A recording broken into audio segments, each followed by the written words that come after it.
Miss হবে না আপনার পছন্দের টিভি শো। দেখুন জি5 অ্যাপে একদম ফ্রি। এর থেকে কিন্তু প্রমাণ হয়ে যাচ্ছে যে কাকাবাবুর ফোনটা কেউ না হ্যাক করেছিল, এবং এই ফোন থেকে না সিসিটিভি সব ফুটেজ কন্ট্রোল করেছে, চ্যাট হিস্ট্রি ইমপ্ল্যান্ট করেছে, আর রাকার ফোনটাও ম্যানিপুলেট করেছে। দাদু দাদু দাদু দাদু দাদু দাদু দাদু দাদু দাদু ঠিক আছে, জল খান দাদু দাদু জলটা খান আপনি। দাদু কি হলো বাবা, শরীর খারাপ লাগছে?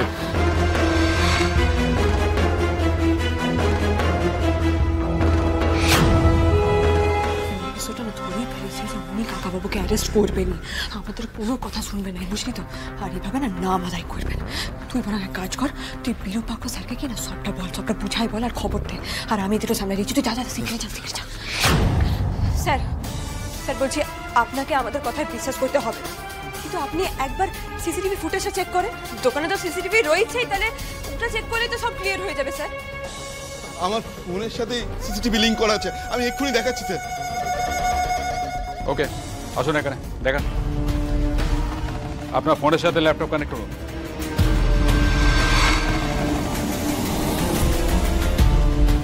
গতকাল দুপুর 12টা থেকে 4টের মধ্যে সমস্ত ফুটেজ দেখাবেন। হ্যাঁ স্যার, এক্ষুনি চেক করছি। এটা কি করে হতে পারে স্যার? মানে সব দিনের ফুটেজ রয়েছে, কিন্তু 12টা থেকে 4টের ফুটেজগুলো নেই। জানতাম এটাই হবে, এটাই আশা করেছি। নিজে যে দোকান থেকে উধাও হয়ে গেছে সেটা বাবা দাদা থেকে লুকাতেই এই কেসটা করেছে, তাই তো? কি যা তা বলছেন বলুন তো? আমি কি বাচ্চা ছেলে নাকি যে দোকান থেকে বেরোতে গেলে বাবা দাদার পারমিশন নিতে হবে? এই কারণের জন্য আমি সিসিটিভি ফুটেজ ডিলিট করব? আমি ওই দোকানের মালিক, আপনি ভুলে যাচ্ছেন আমি কর্মচারী নই। আপনার কোনো অ্যালিবাই নেই, অ্যালিবাইকে সাপোর্ট করার মতো কোনো প্রমাণও নেই, কিন্তু অপরাধের সপক্ষে সমস্ত প্রমাণ আছে। তাহলে আমার কি করা উচিত এখন? কি পারুল কিছু বলবে এখন? এটা কি কথা? দোকানের সিসিটিভির ফুটেজ কিভাবে উধাও হতে পারে? সেটা আপনার ছেলেকেই জিজ্ঞেস করুন কিভাবে উধাও হতে পারে। আগের সমস্ত ফুটেজ আছে, শুধু ওই সময়ের ফুটেজটাই গায়েব হয়ে গেল। কি তাই না মনোজিৎ বাবু? আমি না জানি না কি করে এটা হয়েছে, এইসব কি হচ্ছে আমার সঙ্গে, আমি না কিছুই বুঝতে পারছি না। স্যার স্যার এটা তো কি আপনার খটকা লাগছে না? আগে পরে সব ফুটেজ রয়েছে, শুধুমাত্র ওই ফুটেজটা থাকবে না কেন? একটা লোক জেনে বুঝে নিজের দিকে সন্দেহের তীর কেনই বা নিতে যাবে বলুন? আমি বলছি স্যার, কাকাবাবুকে না নিশ্চয়ই ফাঁসানো হয়েছে। কাকাবাবুর ফোনের সঙ্গেই তো সিসিটিভির কানেকশন লিংক করা রয়েছে। কাকাবাবুর ফোনেই সব এয়ার রয়েছে, চ্যাট পাওয়া যাচ্ছে। আবার রাকা যেই ফোন থেকে ফোন করেছিল কাকাবাবুকে, সেই নম্বরটাও আবার মিসিং। স্যার আমার মনে হচ্ছে কাকাবাবুর ফোনে না নিশ্চয়ই কোনো একটা গন্ডগোল হয়েছে। স্যার আজকাল তো ফোন হ্যাক করা যায়, আর এআই দিয়ে তো কত রকমের অপরাধ হয় আজকাল। তাহলে কি এমনটা হতে পারে না যে কাকাবাবুর ফোনটা ক্লোন করা হয়েছিল? একদম ঠিক বলেছো।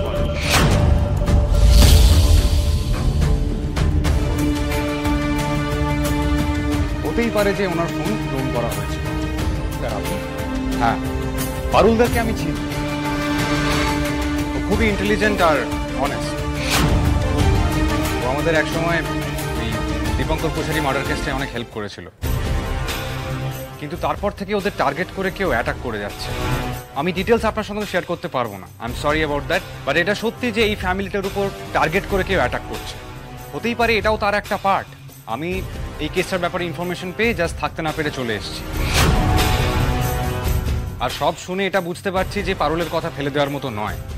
কাকাবাবু কয়েকদিনের মধ্যে কি আপনার ফোন হারাইছিল? না ফোন তো আমার সাথেই ছিল। একটু ভালো করে মনে করে দেখুন না কাকু, আপনি কি কিছু সময়ের জন্য ফোনটা কাউকে দিয়েছিলেন, কোনো অজানা ব্যক্তিকে? না কাউকে তো দিইনি। এক মিনিট একজন লোককে দিয়েছিলাম আমি। কাকে দিয়েছিলেন, কবেই বা দিয়েছিলেন, একটু মনে করে বলুন। পরশুদিন দুপুরের দিকে এক বয়স্ক ভদ্রলোক দোকানে এসেছিলেন। Excuse me. হ্যাঁ বলুন। অ্যাকচুয়ালি আমার মেয়ের বিয়ে ঠিক হয়েছে, তো ওই জন্য আমি কিছু গয়না নিতে এসেছি। আপনাদের কি ডিজাইন আছে একটু দেখাবেন? আপনি কি ধরনের ডিজাইন দেখবেন বলুন? আমার ওয়াইফ বলছিল ওই গজমুখী, আমি ভুলে গেছি, মেঘা ওয়াইফের সাথে কথা বলে। এক্সকিউজ মি ফর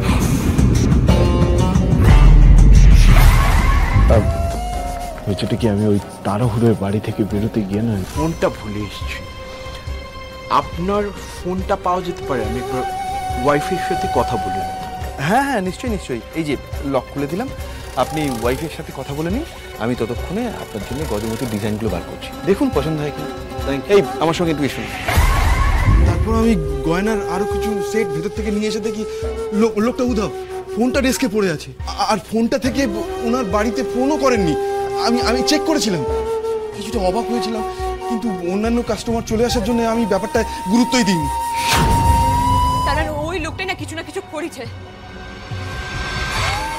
একবার ওই পরশু দিনের ফুটেজটা চেক করান না। পরশুর ফুটেজটা চালান তো। হ্যাঁ স্যার।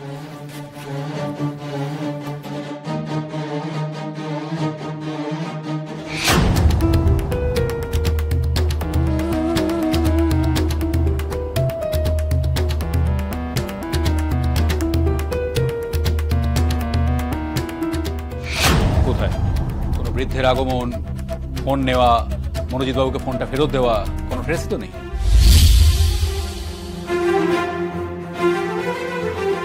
ওটাই তো স্ট্রেঞ্জ ব্যাপার। পরশুদিন এবং গতকাল যখনই মনোজিৎ বাবুর বয়ান আমরা পরীক্ষা করে দেখতে চাইছি, সিসিটিভি ফুটেজ পাওয়া যাচ্ছে না। কেন? মনোজিৎ বাবু বলছেন এক বৃদ্ধ নাকি তার দোকানে এসেছিলেন এবং তিনি তার ফোন হাতে নেন। এই বয়ান চেক করার কোনো উপায় নেই, কারণ ওই টাইম ল্যাপসে কোনো সিসিটিভি ফুটেজ নেই। আবার মনোজিৎ বাবু এটাও বলছেন যে গতকাল দুপুর 12টা থেকে বিকেল 4টে অবধি তিনি দোকানেই ছিলেন। আমরা সেটা চেক করার জন্য সিসিটিভি ফুটেজ দেখছি, সেই ফুটেজও গায়েব। কেন এই দুটো স্পেসিফিক সময় সিসিটিভি বিগড়ল অফিসার? তার আগেও নয়, পরেও নয়। স্যার, এর থেকে কিন্তু প্রমাণ হয়ে যাচ্ছে যে কাকাবাবুর ফোনটা কেউ না হ্যাক করেছিল।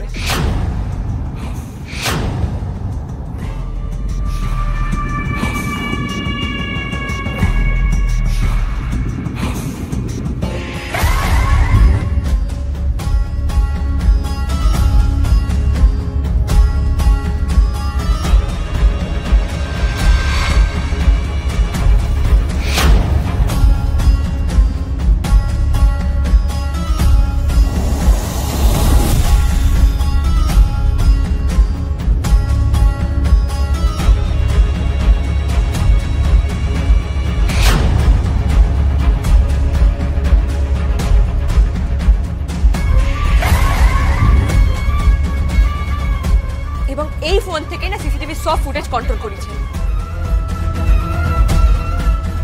চ্যাট হিস্ট্রি ইমপ্ল্যান্ট করেছে, আর রাকার ফোনটাও ম্যানিপুলেট করেছে। জি5 ডাউনলোড করুন আর সব এপিসোড দেখুন একদম ফ্রি।